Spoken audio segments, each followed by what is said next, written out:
All right, with great pleasure, we welcome back to the show Senate Majority Leader, Mr. John Thune from South Dakota. Senator Thune, thank you, sir. We know you're very busy. We appreciate it very much. Great view with you, Larry, as always. So we'll just start off a reaction. President Trump kind of unleashed a humdinger last night. That's the way I look at it. What were you thinking as you heard it unfold? Well, he crushed it, Larry. You're absolutely right, both in tone and substance.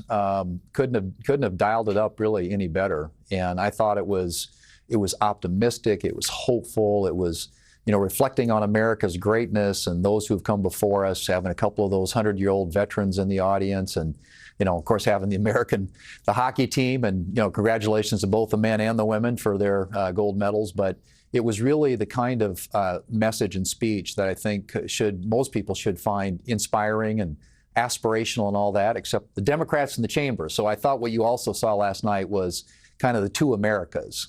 You saw the president's vision for the future of this country, and then you saw the open borders, sanctuary cities, defund law enforcement, raise your taxes, reduce American energy independence. Democrats sitting there on their hands at virtually every opportunity when they should have been up cheering. And it's unfortunate, but I think it is. It's two visions for America. Yeah, I think you're right. It's interesting.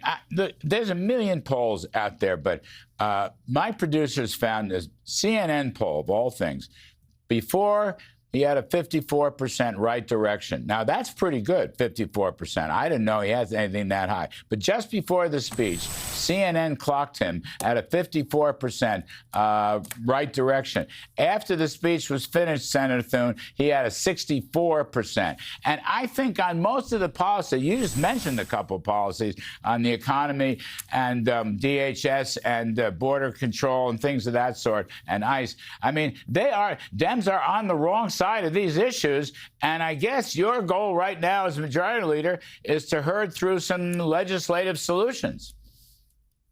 Right, it is, and it's to draw contrasts. I mean, if the Democrats want to play ball, want to work with us, and they should, because the things we're talking about shouldn't be partisan issues. These are issues that are in the best interest of the American people, and Democrats ought to want to participate irrespective of who's in the White House. But the president's laid out a bold vision, and some of the things he talked about last night, on top of the things, as you know, that we got done in this last year through the first reconciliation bill, but, a housing bill, talking about something on additional energy development, permitting reform, AI. I think there's some real areas that we can be working on and working with the White House, and hopefully in a bipartisan way, like I said, to get some solutions for the American people. But those are all things that kind of strike at the heart of this question of affordability. I think the president has zeroed in on that. What we believe are the answers as we look to the future, obviously to the midterm elections and beyond, are safer streets, which the president has been dialed in and zeroed in on since he came to office and before. Obviously, more money in the American people's pockets. And we have done that. You're going to see more of that, I think, as the year wears on.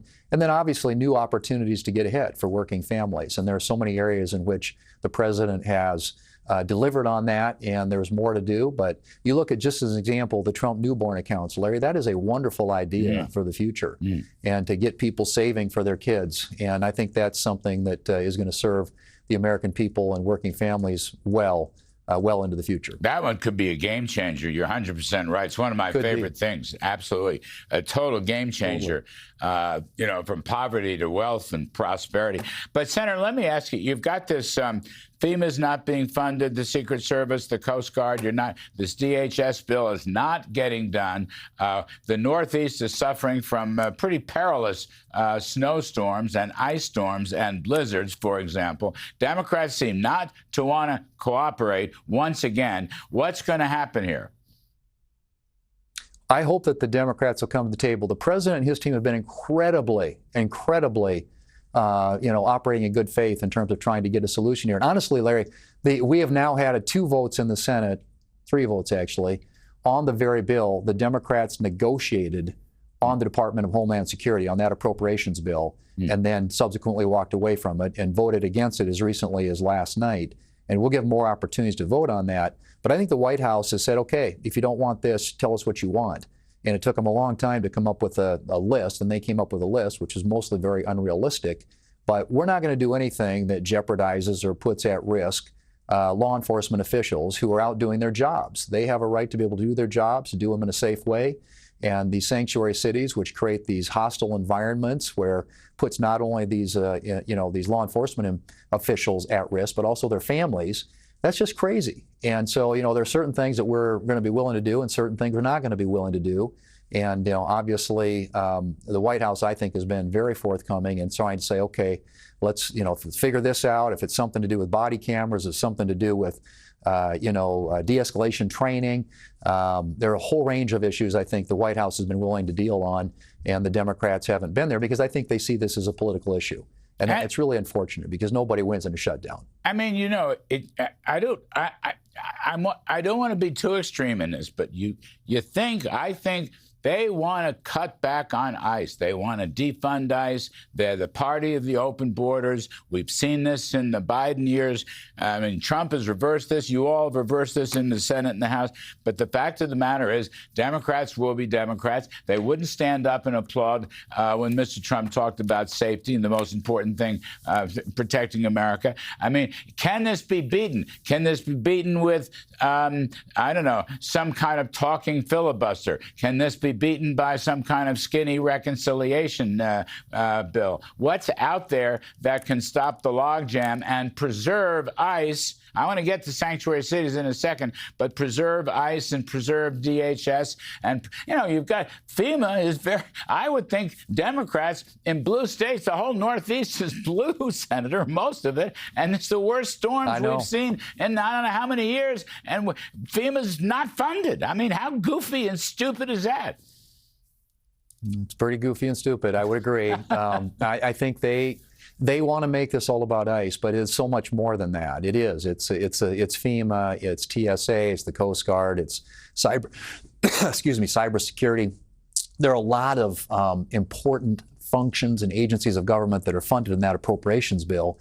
And the Democrats are, making it impossible to pass. So we're exploring all the options. We're looking at a recon 2.0. Obviously we're having conversations about a potential talking filibuster. That's challenging because you have to have 50 to stay together to table every single amendment, or this could be an amendment tree with a lot of really bad votes and perhaps some that would end up passing that would really be to the detriment of the bill and probably sink it. So it's, you want to be strategic and smart about this, but there are some things that we're talking about here, which I mentioned, should be bipartisan. The housing bill should be bipartisan, permitting reform, AI, those are a whole range of things, a highway bill, a farm bill. There are a lot of things out there, Larry, that we could be working on together if the Democrats weren't afflicted with such a case of Trump derangement syndrome that they are blinded and unable to function in a way that even delivers on the very basic functions of the American government for the American people.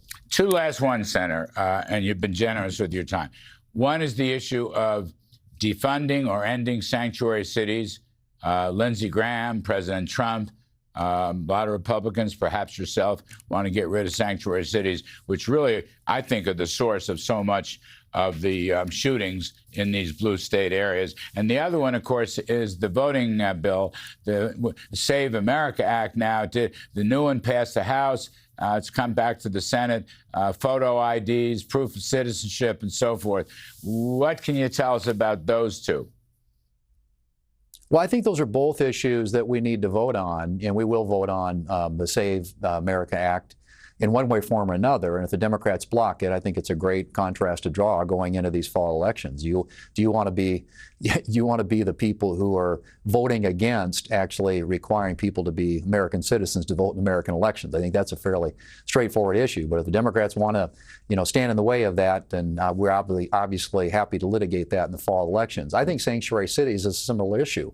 These cities that have put up obstacles to doing even the basic things. And when you have federal law enforcement officials that are operating there, that are trying to clean up their streets, trying to make their communities safer, and you have elected officials in these communities who are blocking that and making it more difficult and creating conflict and putting at risk the law enforcement officials that are in there trying to do their jobs. These things, you just can't, you can't make this stuff up. Those are, in my view, impossible positions to defend.